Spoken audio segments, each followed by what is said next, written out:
কিন্তু আবারও বলতেছি, যেদিন বন্ধু বলল যে আমি রাখবো, আল্লাহ বলে শুকনা রাখি তো রাখি কি করে বন্ধু? এক তো আপনি বন্ধু, আপনার সুবাদে আপনার উম্মত বন্ধু। কেননা বন্ধুর বন্ধুও, আরে বলেন না, বন্ধুর বন্ধুও হাবিবুল হাবিবি হাবিবুল। বন্ধুর বন্ধু বন্ধু, একদিকে আপনি বন্ধু, দ্বিতীয় আপনার উম্মত বন্ধু। বিদায় এটাকে শুকনা রাখি কি করা? ওলামা প্রমাণ দিতে পারবে না আগে এই ফজিলত ছিল। বলুক কোন কিতাব গাইটা যে আগে আশুরা 1 বৎসরের গুনাহ পিছে মাপ হইতো? না না না না, আগে ছিল না এটা। আগে এটা ছিল না। আগে শুধু আশুরা শুকনা ছিল, শুধু খুশি প্রকাশ করা হতো। যেদিন থেকে আমাদের নবীজি বলছে আমি রাখবো, আল্লাহ জিবরিলকে পাঠায়া দিয়া বলছে, জিবরিল যাও বিজায়া দিয়া আসো। আল্লাহ কি দিয়া বিজাবো? বলে বন্ধুর কানে কানে বইলা দাও অতীত 1 বৎসরের গুনাহ ওই দিন থেকে আশুরা ভিজা। আশুরা কোনো নতুন ভিজে নাই, আশুরা কোনো নতুন ভিজে নাই। বলবেন এটাকে আল্লাহ ভিজাইলো কেন? এটারও কারণ আছে, 2 কারণ। এক কারণ হলো বন্ধুর উম্মত। কি কার উম্মত আমরা? কার? মুহাম্মাদুর। একটা কথা আমার বোঝেন, আমি বুঝানোর আগে বুঝাইতে চাইতেছি। সমগ্র সৃষ্টির যোগ্যতা যদি এক জায়গায় করা হয়, আর একজন মানুষের যোগ্যতা যদি সামনে রাখা হয়, তো একজন মানুষের যোগ্যতার সামনে সমগ্র সৃষ্টির যোগ্যতা জিরো হইব না। Zero zero. মানুষকে আল্লাহ এত যোগ্যতা দিয়ে পয়দা করছে। একজন মানুষের ভিতরে যে যোগ্যতা আছে, আপনি বলবেন এটা প্রমাণ কি? তাহলে আমি হাদিস দিতেছি। আল্লাহর রাসূল বলছে, আল নাস মাআদিন কামাআদিনিদ যাহাবি ওয়াল ফিদ্দা। ও মানুষ, জমিনে আর কত খনি আছে, জমিনে আর কত ভান্ডার আছে, জমিনে আর কত খনিজ দ্রব্য আছে, এর চেয়ে অগণিত গুণ খনিজ দ্রব্য মানুষ তোর ভিতরে রাখা আছে। তোর ভিতরে একটা মানুষের ভিতরে যে যোগ্যতা দিয়ে আল্লাহ সাজাইছেন, রব্বে কাবার কসম, সমগ্র সৃষ্টির যোগ্যতা যদি এক করা হয়, তো এক মানুষের যোগ্যতার সামনে বিন্দু হবে না। বিন্দু। সমগ্র মানুষের যোগ্যতা যদি এক করা হয়, আর উম্মতে মুহাম্মাদীর একজনের যোগ্যতা যদি এক করা হয়, তাহলে উম্মতে মুহাম্মাদীর একজনের যোগ্যতার সামনে সমগ্র মানুষের যোগ্যতা জিরো হবে না। জিরো। করলাম, আশা রাখি একই সামনে রেখে কিছু কথা রাখবো। সাথে সাথে সকলের কাছে বিনীত অনুরোধ, হাত জোর অনুরোধ, কথা যতটুকু শুনবো, যতক্ষণ শুনবো, পরিপূর্ণ মনোযোগ দিয়ে শুনবো। দ্বিতীয়, পরিবেশটাকে বিলকুল নীরব আর নিঝুম রাখবো। কেননা দুটোটাই আল্লাহর আদেশ। ইদা কুরিয়াল কুরআন ফাসতামিউ। যখন কোরআন বা কোরআনী কথা শোনো, তো পরিপূর্ণ মনোযোগ দিয়ে শোনো। দ্বিতীয় আল্লাহর আদেশ হলো আনসিতু। পরিবেশটাকে চতুর্দিক থেকে নীরব এবং নিঝুম রাখো। লাভ কি হবে এটাও আল্লাহর পক্ষ থেকে ঘোষিত, বর্ণিত, এলানকৃত। লাআল্লাকুম তুরহামুন, তাইলে তোমাদের সাথে রহমতের সংযোগ হবে। সংযোগ যেরকম বিদ্যুতের সংযোগে বাতি জ্বলে, কারেন্টের সংযোগে অনেক কিছু চলে, আল্লাহ বলে রহমতের সংযোগ যদি হয় তাইলে আজকের আয়োজনটাও আয়োজন হবে। আমাদের জীবনের ভিতরে পরিবর্তন আসবে। হতে পারে একদিনের ওয়াজে জীবন চেঞ্জ হয়ে যেতে পারে, আর এটার প্রমাণ আছে, প্রমাণ। কিন্তু শয়তান এটা হইতে দিতে চাবে না। শয়তান হয়তো আমাদেরকে হইহুল্লা করাবে, না হইলে এরকম পরিবেশ বানাবে যে আমরা অমনোযোগী হয়ে যাই। কেননা হইতে পারে আজকে সামান্য কথায় আপনার জীবন চেঞ্জ হতে পারে। আমি প্রমাণ দিতেছি, প্রমাণ। ইব্রাহিম ইবনে আদহাম রহমতুল্লাহ আলাইহি কোন ওলি ছিলেন না, ওলি না, হাফেজ ছিলেন না, আলেম ছিলেন না, মৌলানা ছিলেন না, মুফতি ছিলেন না, মুহাদ্দিস ছিলেন না, মুফাসসির ছিলেন। উনি তো একজন শাসক ছিলেন, শাসক। আওয়াজ না, আওয়াজ না। উনি তো শাসক ছিলেন। শুধু একটা কথায় ওনার জীবন চেঞ্জ। উনি জিজ্ঞাসা করতেছিলেন যে এই গভীর ছাদে, গভীর রাত্রে তুমি আমার ছাদে কি করো? তো লোকটা বলতেছিল আমার উট হারায় গেছে, আমি খুঁজতে খুঁজতে ছাদে চলে আসছি। তো ইব্রাহিম ইবনে আদম রহমতুল্লাহ আলাইহি বলছিল, পাগল নাকি? আমার এই রাজ প্রাসাদের ছাদে উট আসবে কি করে? চতুর্দিকে পাহারার পাহারা, আর এত বড় সিঁড়ি চড়া উট উপরে উঠবে কি করে? তো লোকটা বলতেছিল, জাহাপনা, আমি যদি পাগল হই তাহলে আপনিও পাগল। তো বলছে, আমি পাগল কি করে? তোমার পাগলামির প্রমাণ তো আমি দিলাম যে এই ছাদে উঠে আসবে কি করে। আমি যে পাগল এটার প্রমাণ কি? বলছে, রাজ প্রাসাদে বৈশা আল্লাহ পাবেন কি করে? জীবন চেঞ্জ। আজকে প্রথম সারির আল্লাহওয়ালাদের একজন ইব্রাহিম ইবনে আদহাম রহমতুল্লাহ আলাইহি। চলেন আরেকটা দেখাই হাদিস থেকে, আরেকটা দেখাই। বনি ইসরাইলে বদমাস ছিল একজন, বদমাস, নাম ছিল কিফিল। যে নিজেও নিজেকে মানুষ বলতো না, নিজেও নিজেকে বলতো আমি তো কুকুরের ন্যায়। কেননা অভ্যাস কখনো মানুষকে এরকম করে যে সে অভ্যাসের হাতে আবদ্ধ থাকে, ছুটতে চাইলেও ছুটতে পারে না। কিছু অভ্যাস এরকম আছে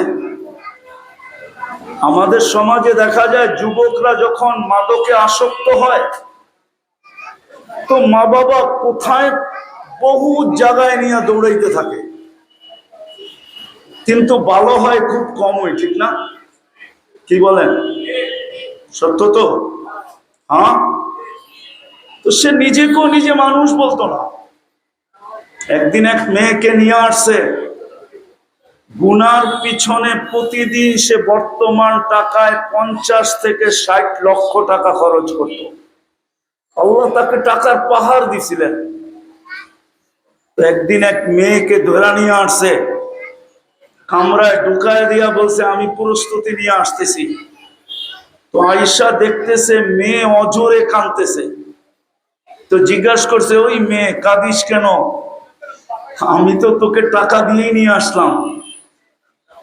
আর তুইও তো খুশি খুশি আমার হাত সাথে চলে আসলি, এখনো তো তোর গায়ে আমি আঙ্গুলের ছোঁয়া দিই না, কাঁদিস কেন?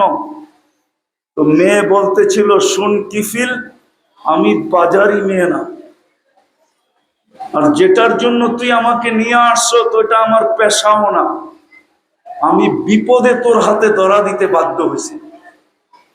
কিন্তু কাঁদি কেন জানিস? যে আল্লাহ আমাকে এই সুন্দর চেহারাটা দিছে, আর এই চেহারাটার কারণেই তুই আমাকে নিয়ে আসছিস। আমি কাঁদতেছি এই জন্য যে কালকে এই চেহারাটা আল্লাহকে কি করে দেখাবো, আল্লাহকে।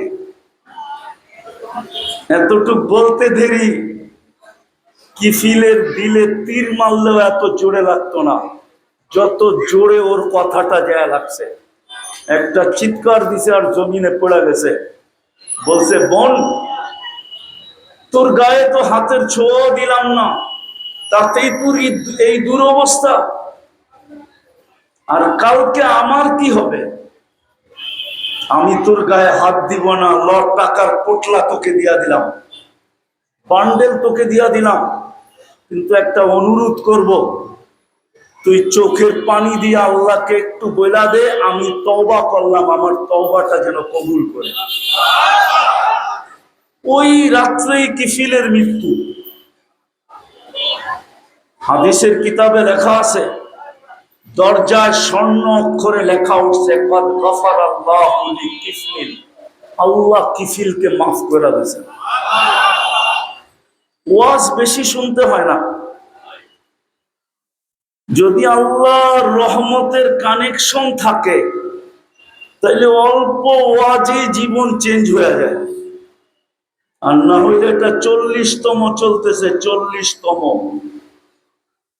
আগামী বছর 41তম হবে, এরকম তম বাড়তে থাকবে। রাগ হয়ে গেলেন? জীবনের ভিতরে কোনো চেঞ্জ আসবে না, এলাকায় কোনো চেঞ্জ আসবে না। বিদায় আবারও হাত জোর বলতেছি, যতক্ষণ শুনবো, যতটুকু শুনবো, পরিপূর্ণ মনোযোগ দিয়ে শুনবো। পরিবেশটাকে বিলকুল নীরব নিঝুম রেখা শুনবো, হইচইহীন। তাইলে দেখা যাবে আল্লাহর রহমতের সম্পর্ক আমাদের সাথে হবে, আমরা রহমতের সাথে কানেক্টেড হব।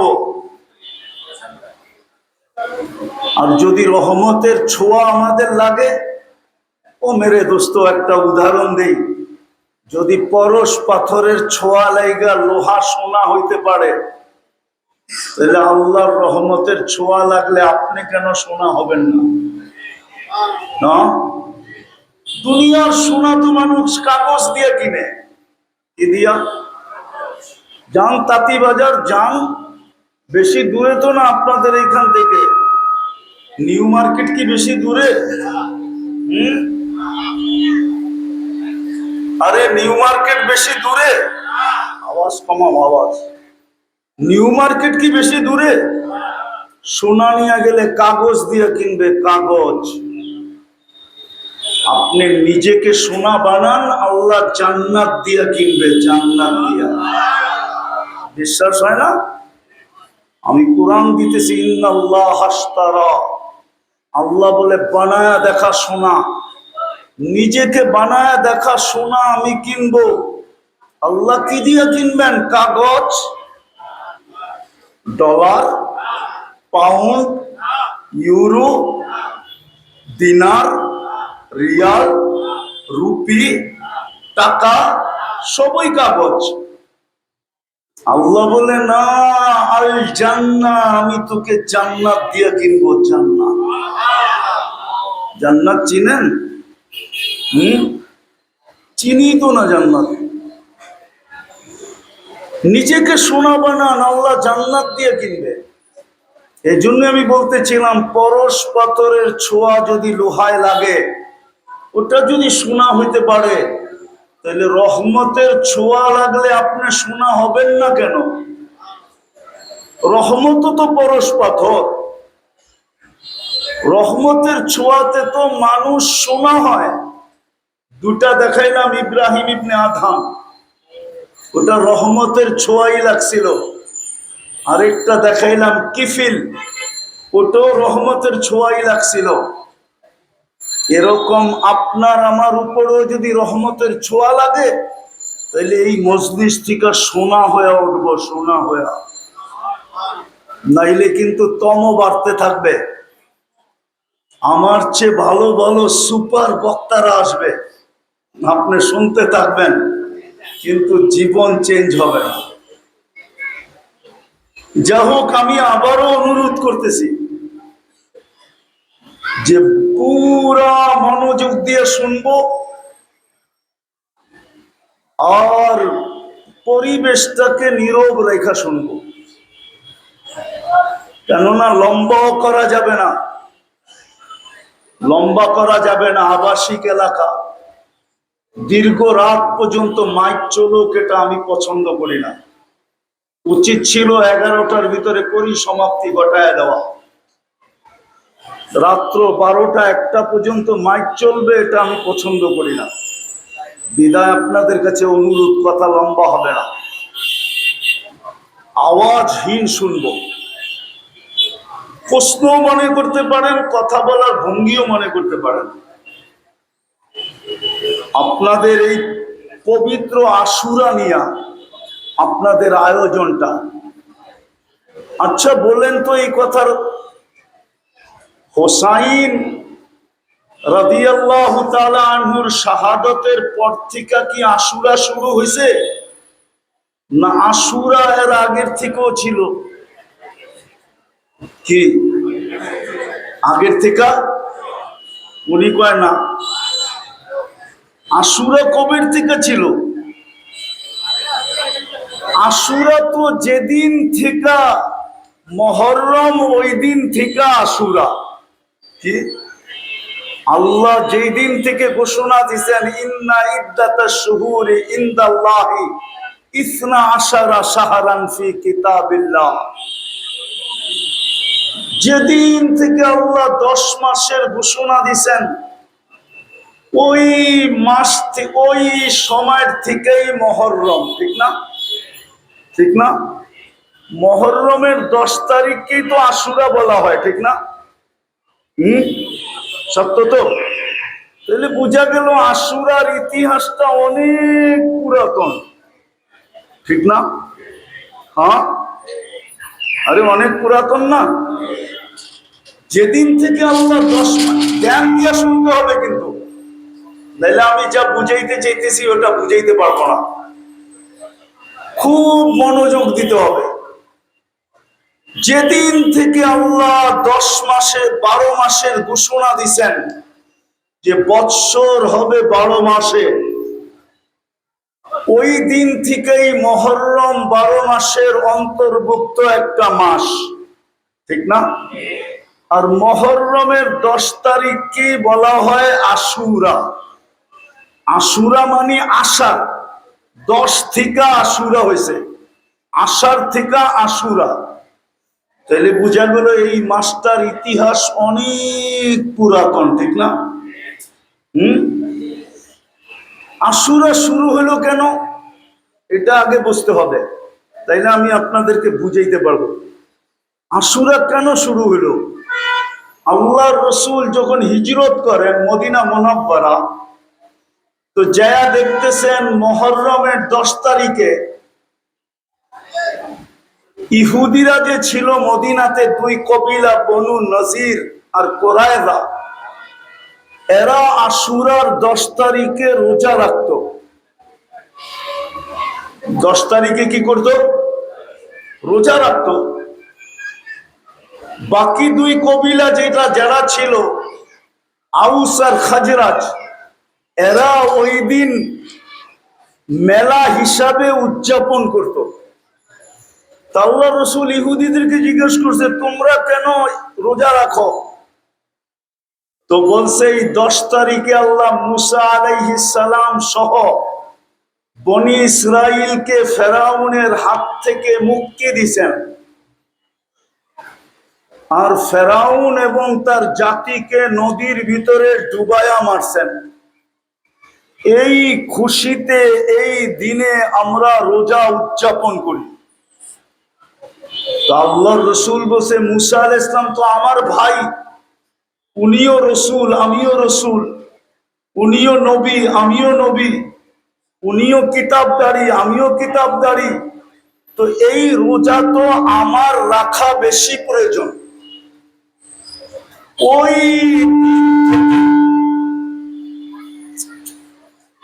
ওই দিন থেকে বাবা কমাইতে বলবো না, আমারও তো বলিয়াম আছে। ওই দিন থেকে আশুরার রোজা শুরু। কিন্তু ওদের রোজার ভিতরে কোনো বরকত মিলানো ছিল না।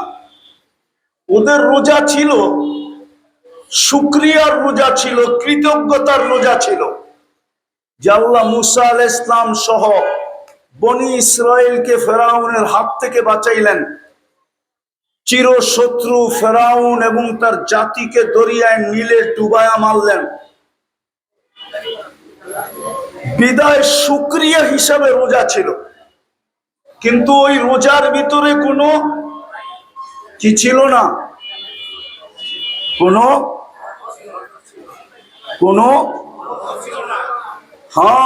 কোনো পথ ছিল না, কোনো মর্যাদা ছিল না। আল্লাহর রসুল যেদিন বললেন যে আমিও রাখবো, আমরাও রাখবো, ওই দিন থেকে আল্লাহ এই উম্মতের সাথে ওটাকে যোগ করে দিয়েছেন। সেটা কি, ওদের রোজায় অতীত 1 বৎসরের গুনাহ মাফ হইতো না। কিন্তু বন্ধু যখন বইলা ফেলছে আমি রাখবো, তো ওটাকে শুকনা শুকনা দেয়। তো দেয় কি কইরা? শুকনা বোঝেন কি? ঢাকায় কথা বোঝেন? ঢাকায় কথা। তোমার বাড়ির তো গেলাম মিয়া, শুকনা শুকনাই তো ফেরত দিলা, 1 গ্লাস পানিও তো খাওয়াইতে পারতা। কি আরে বোঝেন? ঢাকায় কথা বোঝেন? যেদিন থেকে বন্ধু বলল যে আমিও রাখবো, আল্লাহ বলে শুকনা শুকনা দেই। তো দেই কি কইরা? আপনি রাখবেন, আপনার উম্মত রাখবে। আল্লাহ ঘোষণা দিল পিছের 1 বৎসরের গুনাহ মাফ। শুকনাটাকে আল্লাহ ভিজাইয়া দিলেন।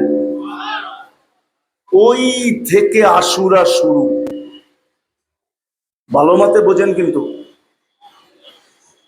প্রথমে শুধু একটা ছিল খুশির বিষয়, কিন্তু খুশির বিষয়টা ছিল শুকনা। কি কি কি? যেদিন থেকে আমাদের নবীজি ঘোষণা দিলেন আমিও রাখবো, আমার উম্মত রাখবে, তা আল্লাহ বলে বন্ধু শুকনা শুকনা দেই কি কইরা? কেন এক তো আপনি বন্ধু, কি বন্ধু না? হ্যাঁ, ওলামা মানবে না, নাইলে বলে দিব। কসম খোদার, মুহাম্মদুর রাসূলুল্লাহ যদি মানুষের ভিতর থেকে না হইতেন, তাইলে মানুষ কোনোদিন সৃষ্টির সেরা জীব হইতো না। ওলামা মানবে না আমার কথা, ওই যে হুজুরের সভাপতিও মানবে না। মুহাম্মদুর রাসূলুল্লাহ মানুষ রূপে দুনিয়াতে আসছেন বিদায় মানুষ সৃষ্টির সেরা। বন্ধু যখন বলছে আমি রাখবো, আল্লাহ বলে শুকনা রাখি কি কইরা? এতদিন কিন্তু শুকনাই চলতেছিল। কি কি কি? যেদিন বন্ধু বলছে আনা আহাক্কু বিহা, আমি সবচেয়ে বেশি অধিকার রাখি যে আমি এই দিন রোজা রাখবো, তা আল্লাহ বলে এখন আর শুকনা রাখি কি কইরা? যাও জিবরিল, কি করব? বন্ধুকে যা বইলা দিয়ে আসো, ঘোষণা যেন দিয়া দেয় পিছের 1 বৎসরের গুনাহ মাফ। বিজয়া দিলেন। কি? ওই দিন থেকে আশুরা বিজানো, ওই দিন থেকে আশুরা শুরু।